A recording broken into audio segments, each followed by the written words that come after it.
Hello, everybody. NC4XL, North Carolina for extreme lovers, and I'm not. Just Dom.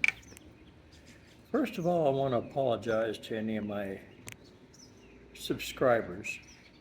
If this seems like repetitive, but one of the things about Parks on the Air, which is primarily where I do my videos for, is that we have so many more new people coming aboard, and I like to put the welcome mat out and try to make it easier because sometimes people on Facebook become very harsh and sometimes lack a little patience and understanding that somebody's new and they just want to find out information instead of being rough. Maybe one of my videos will answer some questions or so forth.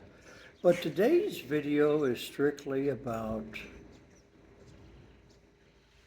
the changes as a hunter and an activator that you're going to go through, okay? For those of you that are new to my page, if you get on Facebook and you see a couple of these cups out there, that's my cafe. That's what I'm pretty much noted by. I don't do any fancy editing. I do strictly raw productions, some people say, but that's just me. We're going to go back in time for a lot of you hunters that are new won't realize is coming ahead of you. 3 years ago myself, and there's many that have been on it many years longer than I have, started out, first of all, hunting, listening, not with the spotting page, listening, spinning the dial, and finding somebody in a park. And then they got involved in becoming an activator. They wanted to go out and try it.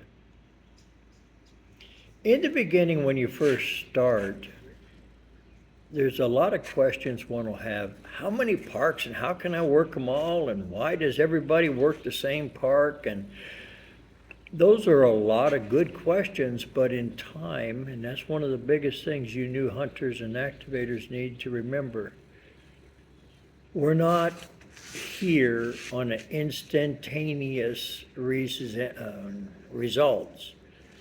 Give yourself the time to change and grow. Change. What do I mean by that? Well, my first activation out of Suggs Mill Pond, Wolf River Coil in 8313. I was scared because somebody on the other side of that radio wave was going to fuss me out for making a mistake. And I didn't know about bugs, really. I mean, I knew about bugs, but I didn't know that they like radios. Boy, did they show up. But I got addicted, and then all of a sudden I listened to the pile-ups and these different hunters, people chasing me. It was fun.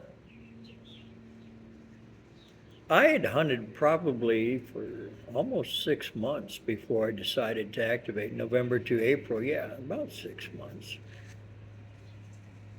And I changed my hunting style because at first I didn't realize that if I worked the same activator in the same park, that there was an achievement for that. I didn't know the levels. I didn't understand the structuring of the achievements, or they call them awards. And that's great. I'm glad I didn't understand them because I probably would have gone gung-ho and tried this, that, and that all at once. That comes in time. You really need to take a deep breath. I'm going to make a statement here right now so that you understand what I'm referring to time. Over almost 4 years now, I've watched people get so excited, so gung-ho, and so involved with Parks on the Air that they forgot about life. Okay, about family life, about work life, about self-life. And some of them have actually pulled the plug on POTA. Not knocking POTA, because that's a self thing, okay? Their job changed, their marriage changed, their living conditions changed. There's so many variables that all of us don't really see because all we do is hear the context. Okay? So you may find yourself in the midst of that, like I've got all these eagles, I got all this, I'm tired. Take a break. You will and or may run into that feeling. And it's normal. You're not abnormal. Okay? So if it's starting to happen or things happen, it's not the end of the world. It's another day in amateur radio. When I started out as an activator, I was so worried about the pileups, and I was going to miss somebody's call, and I would fat finger it, and that's a term for typing in the wrong letter that you heard, or been dyslexic and reversed letters and numbers, and that happens a lot. For you new folks, very simple. If you fat finger and you don't want to take the time, write down what you hear. If you're out in the field and you're using a device and you type it, call in, and it doesn't register because you don't have internet, okay? It doesn't register the name so you can see it, so now you think that you made a mistake, so now you're going to spend time out there, and we'll talk about time here in a second, hunting for that call. Very simply, write down what you hear or type in what you heard. I can't say it any easier. That's the contact, not the one you're putting together because you had to go here to get information and go there. Okay. Time. Over time, you'll learn to, I want all the big numbers in the world. No, you don't. They're nice to have. Many of us run 50, 100, 200, 300, whatever. The best part of the contacts are the people on the other side. Remember that. They're the one chasing you as an activator. Or remember that you're the hunter. They appreciate you chasing them.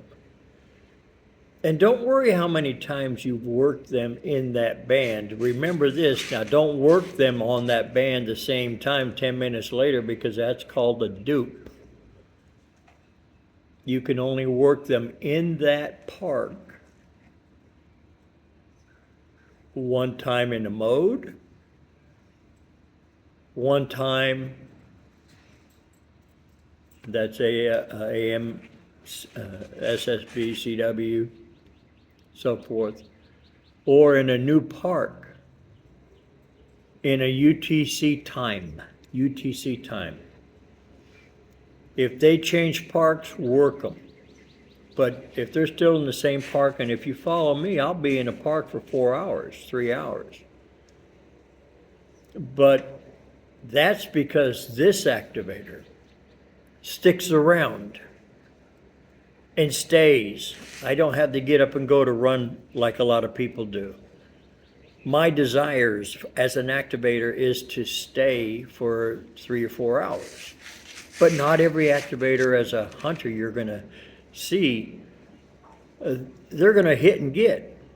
Some of them are doing rows, 5 park rows, that's 5 different parks in a 24-hour UTC, or 10 or 15 or 20, etc. Where when they go out, They're going to make just the amount of contacts that they are comfortable with. 10 is what you need, 12 is a nice number, 15 is good to go and literally go at that point, and onward to your next park. As a hunter, you have no earthly idea, because you've never activated, that they're having to drive another hour to get to another park, or that the propagation has changed and no longer 40 meters is a good band for them to operate, so they'll try on other bands.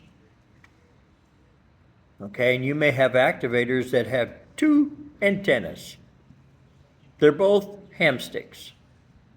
One's 20 and one's 40. That's it. That's all you're going to get a chance to work them on. Well, if propagation's not there, don't get mad at them. That's what they can afford. That's what they had with them, and that's what they're going to operate off of.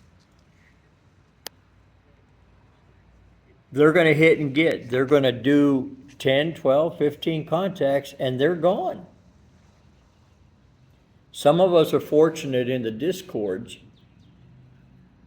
that when it gets spotted in the Discord that they're going to be on this frequency, and I think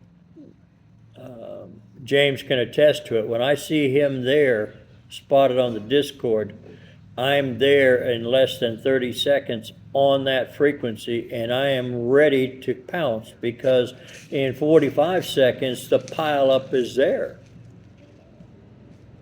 That's the only opportunity I'm going to have clear before everybody else gets there. So I learned how to do that. If you have favorite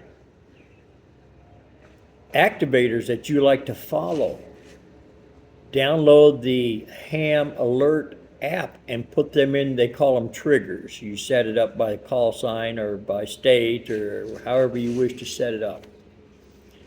You set up the people that you want to work excessively, like me. Sorry about that.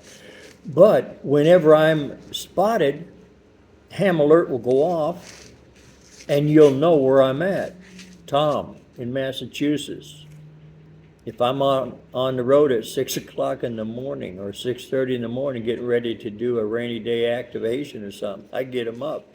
Why? Because he has his Ham Alert set for me for whenever I activate. So take that advantage, take that time, and put that little program on your phone and use it. Use it to your benefit for whatever your needs are. Not mine. And you're going to have changes inside your own self about, am I spending too much time? Am I working too hard? I look in my car, I got 14 daggone antennas. I can only talk at one at a time. I got 3 batteries. What am I doing? Why do I need 3 batteries? I got 4 radios. Those are things we all go through. You're not unique. You're not different. You're normal. And that's what you have to remember. The activator or activators, whether there's 2, 3, 4, or 5, appreciate each one of you hunters. And you hunters, us activators, are dependent upon you. If you follow me on Facebook, on any of my posts, I always will try to share those who have reached the operator to operator. It goes in increments of 50. Okay? And that's an award or an achievement that POTA, Parks on the Air, offers. And it's fun to make achievements. I'm proud to say that I almost have 1,000 contacts with Jean in France. Foxtrot 4, Italy, Lima Hotel. I almost have 1,000 contacts with James, KE8, Papa Zulu November. I want one of his coins that he's offering. Okay. This old man here, NC4XL, McCafe, because of my coffee cups, I offer, if anybody wants the 50 contacts chip, like a casino chip, And they've worked me. If they'll send me a $5 bill, I'll send them the tracking showing that it costs $5 to get the chip to them. If they achieve the 500 or 1,000 or 1,500, I will ship those at my cost. That's just something that I come up with some years back, and I like it. It's different. You can't go to your local store and purchase it. But the more activations that I do, the directions that I'm heading are going to change. That's for all of us. On one last note, I really want to dabble with the friendship, the camaraderie that you're going to get as a Parks on the Air hunter and or activator.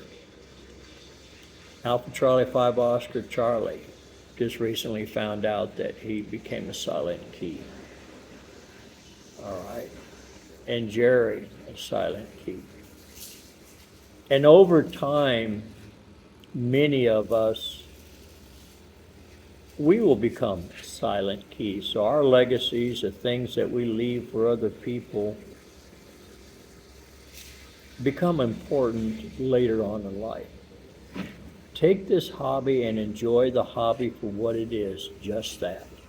Parks on the Air, you can do in sideband, you can do in FT8, FT4, PSK31, you can do AM, it's endless, and there's no specific way you have to do this. You choose you. You choose what you want to chase, who you want to chase. I find it fun to chase everyone. And you will find a bad apple in a bag every once in a while. Just throw the bad apple away and wash the rest of them so that the elements don't get on them. And go and enjoy amateur radio. Not just Parks on the Air, amateur radio. I don't have a contest feeling inside. That's not me. Field day every day is me. I go out and have fun making contacts, and it's not a race to get to the biggest number of contacts. When I beat myself up, it's because I got lazy, I got tired, I used the wrong antenna. See, I can't change propagation, so I'm not going to blame anything on that, because that's something you just get to play with. You don't get to control it, it controls you. NC4XL, North Carolina for extreme lovers. Parks on the Air has brought many of us old-timers back to amateur radio, to having fun, and still experimenting and building and testing and challenging each one of ourselves. 73s, may God bless. If this video is worthy, please share it with your friends if you think that they might have a interest in it. Catch you on the bands.